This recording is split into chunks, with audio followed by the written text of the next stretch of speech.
Friends, মাছৰ সৈতে বনোৱা অমৰা টেঙাৰ আঞ্জাখন ভাল পায়নে? মই বহুতে ভাল পাওঁ যদি কাৱৈ মাছেৰে বনোৱা হয়। সেইবাবে মই ভাবিলোঁ কাৱৈ মাছেৰে অমৰা টেঙা এদিন বনাওঁতে আপোনালোকলৈও এই ৰেচিপিটো আগবঢ়াওঁ।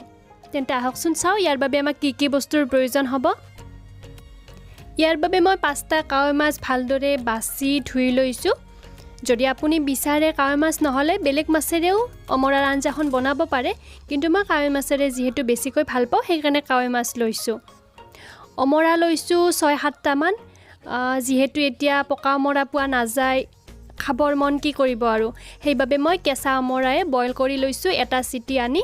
যদি পকা অমৰা পায় বইল নকৰিলেও হ'ব, ভালদৰে পিটিকি ল'লেও হৈ যায়।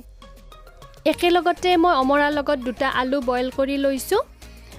আঞ্জাখন অকণমান গোটা হোৱাৰ বাবে মই আলুটো লৈছোঁ, আপুনি আলু নল'লেও কোনো কথা নাই। সৰিয়হৰ তেল 1 কাপৰ 3 ভাগৰ 1 ভাগ, হালধিৰ গুড়ি 2 চামুচ লৈছোঁ আৰু নিমখটো আপুনি সোৱাদ অনুসৰি ল'ব।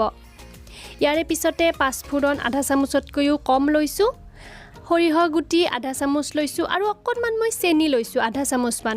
যিহেতু অমৰাটো কেঁহা হয়, আঞ্জাৰ টেষ্টটো অলপ ভাল হোৱাৰ বাবে মই চেনি লৈছোঁ। এটা শুকান জলকীয়া লৈছোঁ। প্ৰথমতে মই মাছকেইটাত 1 চামুচ হালধি আৰু আধা চামুচ নিমখ দি ভালদৰে সানি লৈছোঁ। এতিয়া মই অমৰাকেইটাও ভালদৰে এনেকুৱা ধৰণে পিটিকি লৈছোঁ আৰু একেলগতে আলুকেইটাও পিটিকি লৈছোঁ। প্ৰথমতে মই কেৰাহীটো অকণমান গৰম হোৱাৰ পিছত ইয়াতে তেলখিনি গোটেইখিনি দি দিছোঁ আৰু তেলখিনি বেছি ভালদৰে গৰম হ'ব দিব। যেতিয়া ভালদৰে গৰম হ'ব মিডিয়াম ফ্লেমত গোটেই মাছকেইটা দি দিব। এতিয়া 1 মিনিটমান পিছত মিডিয়াম টু হাই ফ্লেমত মাছকেইটা ওলোটাই দিব আৰু আনটো ছাইডো ভালদৰে ভাজি উঠিব দিব। যিহেতু এই মাছকেইটা আমি আঞ্জাত দিম, গতিকে ৰঙচুৱা পৰিব নালাগে, অকণমান ভাজি উঠিলে হৈ যাব। 2টা ছাইড যেতিয়া ভালদৰে ভাজি উঠিব তাৰপিছত প্লেট এখনত গোটেই মাছকেইটা সাৱধানে উলিয়াই ল'ব। পুনৰ সেই একেখিনি তেলতে মিডিয়াম ফ্লেমত মই পাঁচফোৰণ, শুকান জলকীয়া আৰু সৰিয়হখিনি দি দিছোঁ।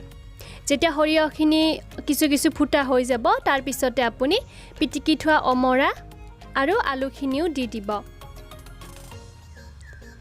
যদি আপুনি বিচাৰে তেলতে হালধিৰ গুড়িখিনিও দিব পাৰে, মই পিছত হালধিৰ গুড়ি আৰু নিমখখিনি একেলগতে দি লৈছোঁ। 2 মিনিট সময় মিডিয়াম ফ্লেমতে এইখিনি লৰাই ভাজি ল'ব। মই অমৰা গুটিকেইটাও ইয়াতে দি দিছোঁ, কাৰণ আঞ্জাখনৰ পৰা উলিয়াই লৈ এই গুটিকেইটা চুপি খাব বৰ ভাল লাগে। কেতিয়াবা এই আঞ্জাখন বনালে এনেকুৱা ধৰণে গুটিকেইটাও চুপি খাবচোন। 2 মিনিটমান পিছত ইয়াতে মই পানী দি দিম। 2 বাটি পানী দিছোঁ। আপুনি পানীটো অকণমান কমকৈও দিব পাৰে, বা যদি অকণমান পনীয়া টাইপৰ আঞ্জাটো ভাল পায় অকণমান বেছিও দিব পাৰে। এতিয়া গেছৰ ফ্লেমটো হাই কৰি ৰাখিব যাতে আঞ্জাখন ভালদৰে উতলি উঠে।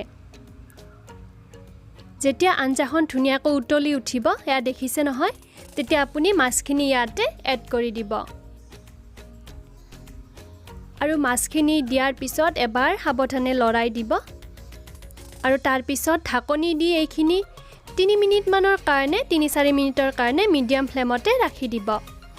3-4 মিনিট পিছত মই ঢাকনিখন উঠাই লৈছোঁ।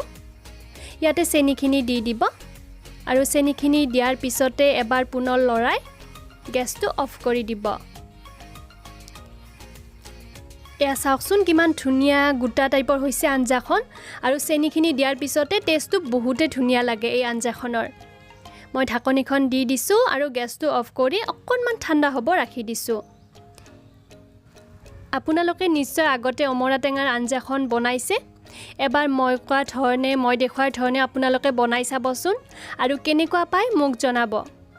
যদি ভিডিঅ'টো চাই ভাল পালে তেতিয়াহ'লে লাইক কৰিব, লগতে শ্বেয়াৰ কৰিব।